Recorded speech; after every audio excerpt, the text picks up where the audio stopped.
Napier grass CO5 के बारे में मज़ीद जानने के लिए इस वक्त हम माहिर चारा जात काश अमीन शाकिर साहब के साथ मौजूद हैं। उनसे पूछते हैं कि नेपियर ग्रास कितनी अहम है और इसके क्या फ़ायदे हैं। अस्सलाम वालेकुम सर। वालेकुम अस्सलाम। सबसे पहले बताएं कि ये इस वक्त हमारे लाइफ स्टॉक के लिए कितनी ज़रूरी है नेपियर ग्रास की काश्त। सर हमारे मुल्क में आपको पता है कि चारे की बहुत शार्टेज है, तो इसके लिए जो बाजरा नेपियर है ये गर्मियों का चारा है और मुतअद्दिद कटाइयाँ देने वाला चारा है।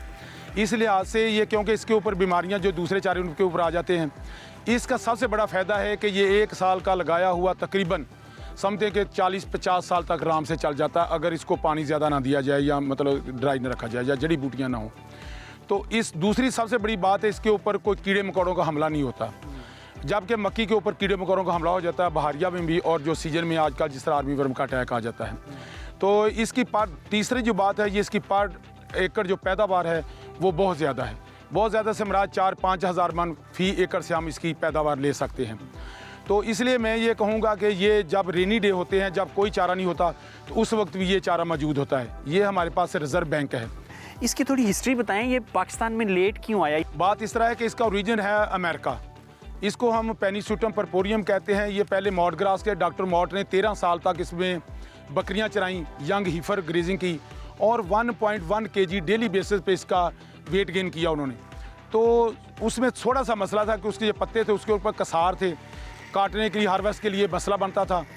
तो उसकी खिदमात के तहत 1988 में इंट्रोड्यूस हुआ एज ए मॉड ग्रास के नाम से, और ये इसकी सबसे बड़ी खूबी है कि इसके पत्तों के ऊपर कोई कसार नहीं है। अच्छा, किस स्टेज पे काटना बेहतरीन रहता है जानवरों के लिए ताकि प्रोटीन भी रहे और इसका जो NDF है, नॉन डाइजेस्टिव फाइबर है, वो भी इसका कंट्रोल में? बिनियामीन साहब, ये भी आपका सवाल बहुत अच्छा है। जिस तरह बचपना, जवानी, बुढ़ापा होता है, इस तरह चारे में भी 3 स्टेजें आती हैं। तो इनिशियल स्टेज पे सबसे बड़ी इसमें एक और जो खूबी है वो जिस तरह सॉर्गम में आ जाती है, SCN आ जाता है, हम नहीं ग्रेजिंग करा सकते। इसके इनिशियल स्टेज पे ग्रेजिंग भी करा सकते हैं, जब चाहें इसको काट भी सकते हैं। और दूसरा 4-5 फुट तक जो है ना इसका बेहतरीन जो न्यूट्रिशन जो होती है, प्रोटीन होती है, इसमें अवेलेबल होती है। जानवर भी खुश हो खाते हैं, और ग्रीन फॉडर जो सब चारा भी उस वक्त बेहतरीन होता है। कि क्या इसका साइलेज बनाया जा सकता है? अगर बनाया जा सकता है तो क्या इसमें कोई वैल्यू एडिशन करके इसकी न्यूट्रिशनल वैल्यू को इन्हांस किया जा सकता है? इसका जब साइलेज बनाना चाहते हैं, सिर्फ मेन चीज़ है कि इसका जो मॉइस्चर है वो 65 होना चाहिए। काट के 1-2 दिन रख लें। बाकी वैल्यू एडिड के लिए मैं ये कहूँगा कि पुराने हमारे जो लोग थे वो कुंगनियाँ वगैरह जिस तरह गंदम की बनाते थे उसको हाथ से मसल लेते थे, क्योंकि अगर साबित बीज खाएंगे तरबूज की तरह वो जानवर के पेट से चलेगा। इसलिए मक्की को ग्राइंड करें, आटा ना बनाएं, उसके ग्रेन बना के उसके ऊपर उसको तकरीबन 40-50 मन के ऊपर 10 मन मक्की का बखेर कर दें, तो वो मॉइस्चर भी ऑब्जॉर्व कर लेगा और उसका साली भी बन जाएगा, और ये 2 साल तक साली इसका जो है ना वो कामयाब। यानी 5% हम मकई के दलिए का इसके ऊपर छट्टा लेते हैं। अच्छा, ये बताएंगे अगर इसमें हम मोलेसिस भी 2% ऐड कर दें तो उसका कोई फ़ायदा होगा? जी, फ़ायदा इस तरह ही है ना, जिस तरह कोई चीज़ ऐड कर देते हैं, उसकी वो अरोमा जो है उसका अरोमा बेहतर हो जाएगा और जल्दी जो उसकी वो तैयार हो जाएगा। उसकी स्मेल भी जानवर को आएगी और अट्रैक्टेबल होगा और जानवर खुश होकर खाएगा। क्योंकि कुछ किसानों का कहना है कि जानवर थोड़ा हेजिटेट करता है इसका साइलेज खाने से, तो अगर हम इसमें मोलेसिस यानी शीरा राब डाल देते हैं तो इसकी खुशबू अच्छी हो जाएगी और जानवर इससे शौक से बिल्कुल इसका अरोमा डेवलप हो जाएगा, खुशबू अच्छी हो जाएगी, और इसकी जो जानवर वो शौक से खाएगा। कोई क्योंकि हर चीज़ बंदा इंसान भी मिठास को ज़्यादा पसंद करता है, तो बिल्कुल जानवर इस तरह पसंद करेगा। जी अमीन शाकिर साहब, आपके वक्त का बहुत शुक्रिया। किसान भाइयों, इसका साइलेज भी बनाया जा सकता है, और अगर आप 2% शीरा राब और 5% मकई का दलिया इसके ऊपर छट्टा कर देते हैं तो ये मकई से ज़्यादा न्यूट्रिशनल वैल्यू वाला चारा इससे बनाया जा सकता है। आइए अब आपको दिखाते हैं कि इसकी कलमें कैसे बननी हैं और उन कलमों को आपने ज़मीन में मुंतकिल कैसे करना है। नेपियर ग्रास की काश्त इन कलमों के ज़रिए की जाती है, और ये कलमें बनाने और लगाने का एक ख़ास तरीका है। ये तरीका जानने के लिए इस वक्त हम हमीद खान साहब के साथ मौजूद हैं जो इस फील्ड को मैनेज कर रहे हैं।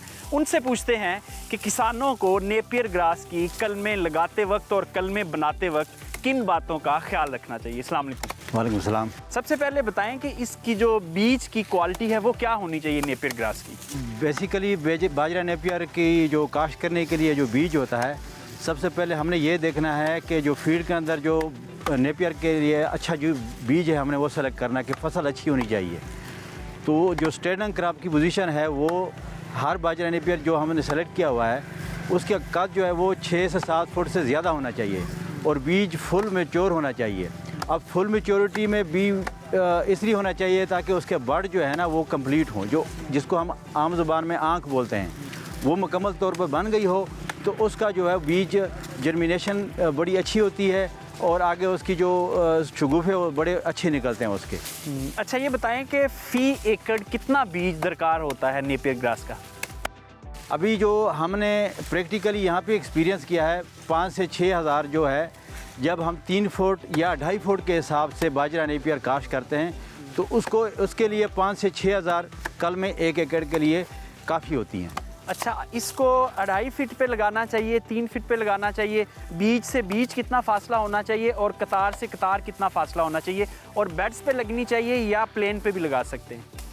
अगर हम इंटरक्रॉपिंग करें, जिस तरह हम मकई में लगाते हैं या बरसीम में आजकल लगा रहे हैं, इंटरक्रॉपिंग में हम फ्लैट सोविंग करते हैं। पहले बरसीम का छट्टा दे दिया जाता है, उसके बाद हम उसके अंदर लाइन के ज़रिए कलमें लगा लेते हैं, तो इंटरक्रॉपिंग में फ्लैट सोविंग हो सकती है। बेड में जब हम अकेले क्रॉप काश्त करते हैं तो उस वक्त हम बेड बनाते हैं। वो 3 फुट जो रो टू रो डिस्टेंस और प्लांट टू प्लांट डिस्टेंस वो इसलिए ठीक रहता है क्योंकि इसने काफ़ी सारे शगुफ़े ये जब का जर्मिनेशन कर लेते उसके बाद हर कट के बाद ये 50% जो है ना वो हर कट के बाद ये शगुफ़े में इजाफा करता है। यानी इसके 50 से ज़ायद शगुफ़े हो जाते हैं और वो जो 3 फीट जगह हमने छोड़ी है वो कवर हो जाती है। वो कवर हो जाएगी। अच्छा, चलें अब हमें आप फील्ड में लगा के दिखाएंगे लगाते कैसे हैं। जी सर, बताइएगा क्या एहतियाती तदाबीर हैं कलमें लगाते वक्त? जी, बाजरा नेपियर हाइब्रिड की सबसे पहले तो हम ये देखेंगे कि उसकी कलम जो है वो उसके साथ 2 आंखें हों, जिसको हम बड कहते हैं, और वो बड जो है ना वो ज़िंदा हालत में हो। जब ज़मीन में मुंतकिल करते हैं तो अक्सर जो फार्मर हजरात हैं वो थोड़ी सी गलती कर लेते हैं। एक तो उल्टा लगा लेते हैं, जिस तरह ये तरह, और तिरछा लगाते हैं 90 एंगल के ऊपर। ख्याल यह करना है कि ये जो बड का जो है जो रुख है वो ऊपर की तरफ हो, और यानी आँख जो है वो ऊपर की तरफ हो उसकी। जी, और 45 के एंगल पे ज़मीन के अंदर इस तरह लगाएंगे। इस तरीके से ये बड भी जो है ना वो भी फूटेगी और जर्मिनेशन होगी, और जो नीचे वाली है वो जड़ बनाने के लिए वो भी होगी। जी किसान भाइयों, आपको ये बताता चलूँ कि ये वाला जो एक खेली से दूसरी खेली तक का फासला है ये तकरीबन 2.5 से 3 फीट है, और इसी तरह हमने एक कलम से दूसरी कलम का जो फासला रखना है वो भी 2.5 से 3 फीट रखना है, क्योंकि बाद में जब ये जर्मिनेट करेगी और इसके टिलर्स बनेंगे, शगुफ़े बनेंगे, तो फिर ये सारी जगह कवर हो जाएगी, आपको पूरा खेत आपको कवर नज़र आएगा। और अगर दरमियान में आप जगह नहीं छोड़ते तो फिर इसका मतलब है कि कटाई इंतहाई मुश्किल हो जाएगी। इसकी जो खेल है, खेल पे इसलिए काश्त करते हैं कि इसकी जब जड़ एस्टेब्लिश हो जाती है तो ये जो पानी जो है वो सक करती है दूर से, तो इसका खेल पे लगना इसलिए ज़रूरी है। इसके अलावा इसको अगर जो फरों के अंदर यानी जो खाली है उसके अंदर भी काश्त कर सकते हैं। वो जो उस वक्त काश्त करते हैं जब हमने मकई के अंदर इसको लगाना होता है। उसका तरीक़ाकार ये है कि फरों के अंदर पहले से पानी लगा हुआ होता है, उसके अंदर बिल्कुल कमाद की तरह वो जो सेट्स हैं ये वाले जिनके ऊपर 2 आंखें होती हैं वो ज़मीन के अंदर इस तरह लगाते हैं और ऊपर पाँव दे देते हैं, और उसके साथ जो है इंटरक्रॉपिंग में मकई जो है वो आपने बेड के ऊपर लगा देनी है। ये जो है मकई के साथ इंटरक्रॉपिंग का तरीका है। अच्छा हमीद साहब, इसको पानी कितना चाहिए होता है और कब कब लगाना चाहिए? जी, ये जो एक दफ़ा बाजरा नेपियर हाइब्रिड की कलमों की जर्मिनेशन शुरू हो जाती है, इसको जड़ जो है इसके एस्टेब्लिश होने के लिए इसको फ़ौरन ही 2 पानी ज़रूरी होते हैं।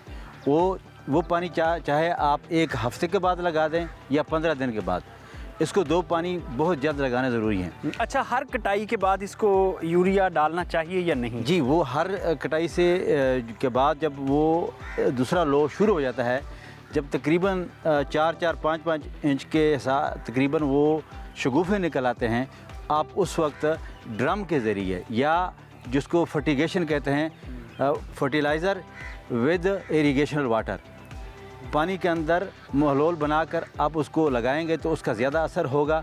अब ज़्यादातर खेलों के अंदर हम छट्टे के ज़रिए खाद बखेरते हैं। जी हमीद खान साहब, बहुत शुक्रिया। किसान भाइयों, बताए हुए तरीके के मुताबिक अगर नेपियर ग्रास की कलमें लगेंगी तब ही अच्छी पैदावार रहेगी और साल हर साल ये चलता रहेगा। सस्ते चारे की मुश्किल फ्राहमी से ही लाइफ स्टॉक फार्म को मुनाफा बख्श बनाया जा सकता है और ये उसी वक्त मुमकिन है जब हर दफा नए सिरे से चारा काश्त ना करना पड़े, बल्कि एक दफा काश्त किया हुआ चारा कई साल तक चलता रहे। इस तरह आपके अखराजात में कमी आएगी और मुनाफा ज्यादा होगा।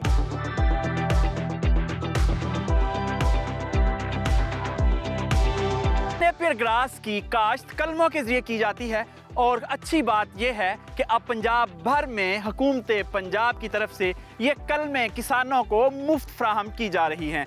आइए आपको बताते हैं कि आप ये कलमें कहां से और कैसे हासिल कर सकते हैं। महकमा लाइफ स्टॉक हुकूमत पंजाब की तरफ से पंजाब भर के किसानों को नेपियर ग्रास की कलमें बिल्कुल मुफ्त फ्राहम की जा रही हैं। ये कलमें पंजाब भर में वाक़े तजुर्बाती लाइफ स्टॉक फार्म्स पर किसानों के लिए दस्तयाब हैं। कलमें हासिल करने के लिए आप अपने करीबी तजुर्बाती लाइफ स्टॉक फार्म से राब्ता कर सकते हैं।